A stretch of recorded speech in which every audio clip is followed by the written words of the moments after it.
ଆଜି ସବଡେଗା ପଞ୍ଚାୟତ ପରିସରରେ ସ୍ୱାଧୀନତା ଦିବସ ଅବସରରେ ସ୍ୱତନ୍ତ୍ର ଗ୍ରାମସଭା ଅନୁଷ୍ଠିତ ହୋଇଯାଇଛି।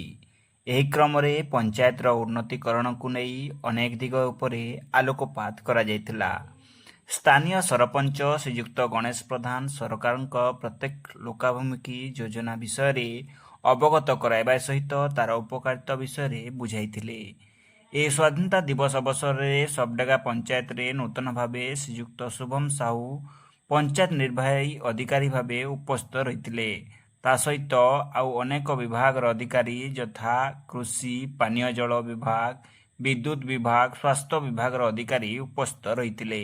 ସମ୍ମାନିତ ଅତିଥି ରୂପେ ପୂର୍ବତନ ବିଧାୟକ ଶ୍ରୀଯୁକ୍ତ ପ୍ରଫୁଲ୍ଲ ମାଝୀ ଯୋଗ ଦେଇଥିବା ବେଳେ ଲୋକଙ୍କ ହିତ ପାଇଁ ଯୁଗି ଯୁଗେନ୍ ଡ୍ୟାମ୍ ବନ୍ଦ ନେଇ ଲୋକଙ୍କୁ ଅବଗତ କରାଇଥିଲେ।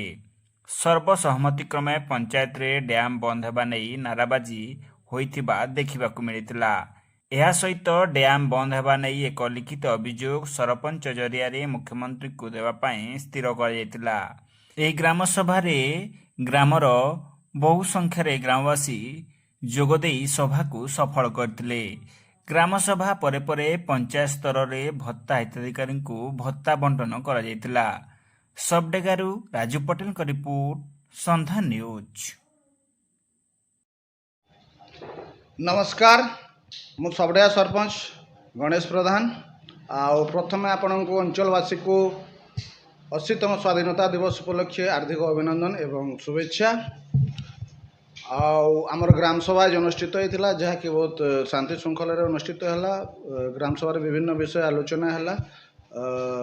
जो भी उन्नयनमूलक कार्य गुड़िक लिपिबद्ध कराला, भत्ता विषय है, एग्रीकल्चर ऑफिस रू आसी तथा भेटनारी रू आसी से भी तांकर जहाँ उपस्थापन करने कथा उपस्थापन कले, योजना विषय लोक मान शुणेले। तापर गोटे मुख्यतः आमर जुगी जुगेन जो इश्यू होची से कथा उपरे ग्राम सभा आलोचना करला। तापर ग्राम सभा प्रबल विरोध करथिला जे एठी आमर ई नदी रे जेमते जुगी जुगेन बंध नहीं हो आ से बोली के मते गोटे लिखित मेमोरांडम देले जहाँकि मोर सरपंच थ्रू आम मुख्यमंत्री को देबू आ सेटा ग्राम सभा रे लिपिबद्ध होईछि। जदि आपंक आम भिडी भल लगा तेब आम चैनल को लाइक, शेयर और सब्सक्राइब करने को जमा भी भूलु नहीं।